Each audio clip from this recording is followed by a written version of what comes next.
Level 1. You wake up at 4:45 in the morning. Not because someone told you to, because the car needs to be spotless before the man who owns it opens his eyes. You don't grab a weapon. You grab a bucket and a chamois cloth, and you crouch in a cold garage under a single yellow bulb, polishing chrome until your reflection stares back at you. That is the first lesson. You are not here yet. You are a reflection of someone else's world. You don't resent it. Resentment is a luxury that belongs to people with options. You have one option: be useful. So you are useful. You show up before anyone asks. You finish before anyone checks. You make yourself so small and so reliable that the space around you starts to depend on you without ever naming what you are. Nobody introduced you to this life with a speech. A cousin brought you. You watched. You carried boxes, swept floors, stood outside doors in the rain while men laughed inside. You heard things you were never meant to understand. You understood all of it. You said nothing. That silence, that was your application. And somehow, without a word spoken, it was accepted. Weeks passed before anyone learned your name. Months before anyone looked at you directly, but they were always watching. That is the part nobody tells you about the beginning. The audition never stops. Every errand is a test. Every small humiliation is a question. The question is always the same. Are you the kind of man who stays? Level 2. Now you earn. Not much. Enough to feel the difference between before and now. You collect money from small men who owe large debts. You deliver packages without asking what's inside. You wear a better jacket. You start to believe the jacket means something. It does, but not what you think. Every euro in your pocket has already been counted by someone above you. You are not building wealth. You are building a record. A record of reliability. They are watching how you carry yourself when the money arrives, and more importantly, how you carry yourself when it doesn't. There are days when the envelope is short and the man who hands it to you watches your face. That face, what it does in that moment, is worth more than the money itself. You keep your face still. You say nothing. You learn that the most important muscle in this life is not in your hands. It is in your jaw, the one that stays closed.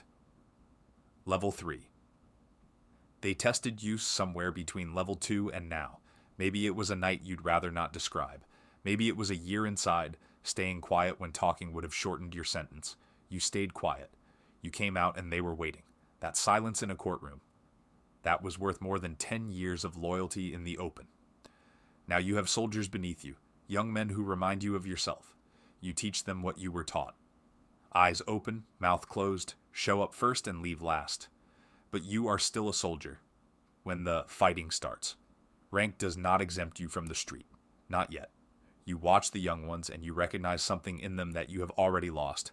The belief that this is temporary, that they are passing through on the way to something else. You don't correct them. Let them have it a little longer. The understanding will arrive on its own schedule. And when it does, it will not knock. Level 4. The street is behind you. Your hands are clean in a new way. Not innocent, but insulated. You manage things now. A construction company that never seems short of contracts.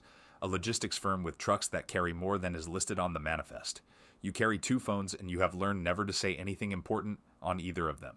You have a lawyer on a retainer that could fund a small school. The organization is revealing itself to you at this level, and what you see surprises you. It is not a gang. It is a corporation with an HR problem and a very aggressive collections department. Efficiency is your religion now. If something goes wrong, it is your fault. If everything goes right, no one will notice you exist. That invisibility is not a failure. It is the job.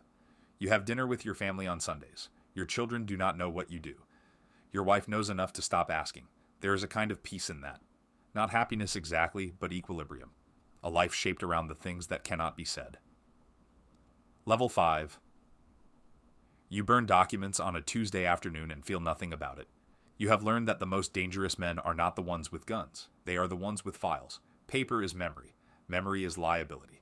You manage 3 front companies now, 2 lawyers, and a network of men who solve problems before they reach the people above you. You are a wall. Every organization needs walls. You will never be celebrated. You will never be photographed. And if you have done your job correctly, there is nothing written down anywhere that proves you exist. You have become an absence. Rye record. A deliberate Investigators will look for you and find the shape of a man, the outline, the shadow, but never the substance. That is an art form. You practice it the way other men practice prayer. Daily, quietly, with total commitment to something that offers no applause. Level 6. You stand on a balcony above a city you have spent 15 years learning to read like a map. You do not expand territory with violence anymore. Violence is loud, and loud attracts attention.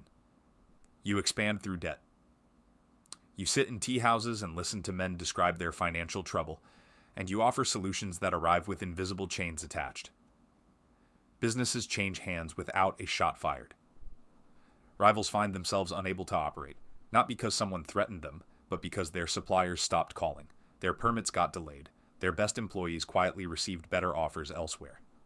The city bends without breaking. That is the signature of your level. Control that leaves no fingerprints. There is a rule at this level that nobody states aloud. Do not shine too brightly. Men who shine get noticed. Men who get noticed get watched. You have worked too long in shadow to let vanity ruin you now. You wear ordinary clothes. You drive an ordinary car. The less you resemble power, the more of it you hold. Level 7. The strategy is over. Someone has started a war. Not you, but it lands on your desk anyway. You read maps. You move men across a city the way someone else moves pieces on a board. You do not pull triggers. You decide who disappears and make a phone call before noon, so it is handled by dinner. The first time you gave that kind of order, you didn't sleep for 3 nights. You replayed it. You looked for the exact moment you made the decision, trying to locate it like a physical thing, a door you had walked through. You couldn't find it. That disturbed you more than anything. Now you sleep. That is not peace. That is something else. Something that settled into you so gradually you did not notice it arriving. The sleepless nights did not stop because the weight got lighter. They stopped because you got heavier. You became equal to the thing you were carrying. Whether that is strength or damage, you have stopped trying to determine. Level 8. You walk into a room and the room stands, not out of affection. Out of architecture. You are the underboss, the structure that holds the roof above everyone's head, and the roof's true function is simple. If the man at the top ever needs to remain free, you go to prison. Willingly. Not because you were forced, because that is what this level means. You accepted it long ago, in a conversation that lasted less than 3 minutes, with a man who did not ask for your answer because your presence was already the answer. Loyalty at this rank is not a feeling. It is a physical fact about your life. It is in the architecture of every decision you have made for the last 20 years. It is not noble. It is not tragic. It is simply what you are now. A load-bearing wall does not choose to hold the ceiling. It just does. Level 9. Men kneel when you enter. They do not look up. The silence in the room when you sit down is the kind of silence that used to precede storms. You remember being one of the men who stood in that silence, eyes down, heartbeat wrong. Now you are what produced it. That distance, between the man who trembled and the man who sits, is the only autobiography you will ever have, and it will never be written. You have everything. You will never eat at a restaurant without men watching the door. You will never walk alone in a park. You will never take a flight without a choreography of precautions that takes a week to arrange. Your grandchildren do not know your real name. Your doctors know your real name and nothing else. There are mornings when you sit at the window before anyone else wakes, and the city below is still and gray and belongs entirely to you, and you feel something close to satisfaction. And then the phones begin, and the day begins, and you are not a man anymore in any ordinary sense of the word. You are an institution, a system, a gravity that other men orbit. You started at the bottom with nothing, a bucket, cold hands, a borrowed jacket, and you were free. Now you have everything this world can offer, a city that answers to your name, enemies who cannot sleep, friends who cannot leave, and you cannot leave the house without permission from your own throne. That is not irony.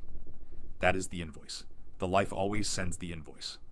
The only question, the one you had no way of answering at 4:45 in the morning in that cold garage, is whether you would have still polished the chrome if you had known what the invoice would say. Which level would you stop at? Drop your answer in the comments, tag someone who's already operating at level 9 in their head.